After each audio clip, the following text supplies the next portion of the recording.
ang advantage sa nagtuo sa Ginoo o ang wala nagtuo ngadto sa Ginoo, ang advantage sa matarong o dili matarong tungod kay ang matarong kung madagma kini, kung ma-fail kini, kung matarong na ay problema sa kinabuhi, na ay Ginoo nga mutabang kaniya, na ay Ginoo nga mulig-on kaniya, na ay Ginoo nga mudasig kaniya. Apan ang mga dili matarong, wala gayo Ginoo nga mutabang kanila. Tungod kay wala man sila nagpasidungog sa Ginoo. O ang dili matarong, dili gayud kana mosampit sa Ginoo, tungod kay wala man sila gatuo sa Ginoo. Sa Salmo 37 bersikulo 22 hangtod sa 23, nag-ingon diri, ang gipanalanginan sa Ginoo makapanag-iya sa yuta, apan ang tinunglo niya papahawaon.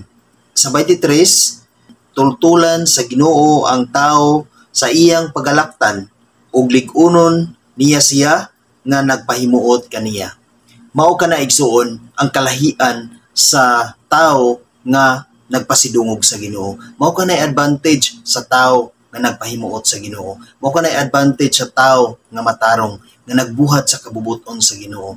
Tungod kay ingon siya nga panalanginan niya kanang tawhana. Panalanginan kita niya igsuon kung nagbuhat kita og matarong, og makapanag-iya kita sa yuta nga iyang gisaad kanato.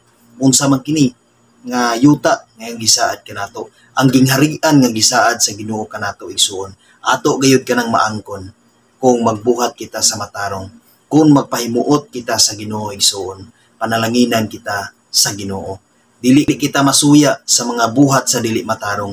Dili kita masuya sa mga kalingawan nga gihimo sa mga dili matarong, tungod kay kana sila mga igsuon, dili kana makapanag-iya sa gingharian sa yuta nga gisaad sa Ginoo alang kanato. Tungod kay nag-ingon siya diri igsuon nga iyang papahawaon. Papahawaon niya kadtong mga tawo nga wala nagtuo diha sa Ginoo. Papahawaon niya kadtong mga tawo nga wala nagtinarong sa ilang pagtuo diha sa Ginoo. Wala nagpahimuot sa kanunay kaniya. Wala nagbuhat og matarong diha sa iyang atubangan. Isuon iya kanang papahawaon. Busa, advantage kita nga naghimo og matarong. Advantage kita nga nagtinarong diha sa atong pagtuo sa Ginoo. Nga atong gibarugan ang atong pagtuo sa Ginoo. Ug nagbuhat kita sa matarong nga uyon sa kabubuton sa Ginoo. Tungod kay nag-ingon siya sa verse 19 nga anaa ang Ginoo nga magtultol kanato sa kanunay. Anaa ang Ginoo naguban kanato sa kanunay sa dalan nga atong pagalaktan. Na ang Ginoo igsuon.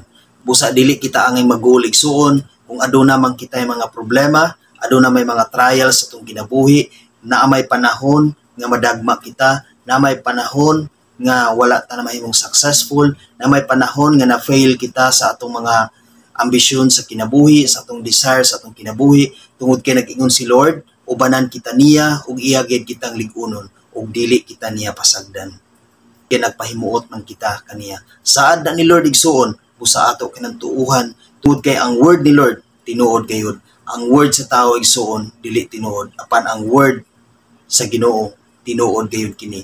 Ato kining tuuhan aron maangko nato ang yuta nga gisaad sa Ginoo alang kanato kung magpahimuot kita kanunay sa Ginoo. Magbuhat kitag maayo diya sa iyang atubangan, maningkamot kita igsuon nga mahimo gayud kita nga matarong ug mahimot-an kita sa Ginoo. Amen igsuon. God bless sa tanan.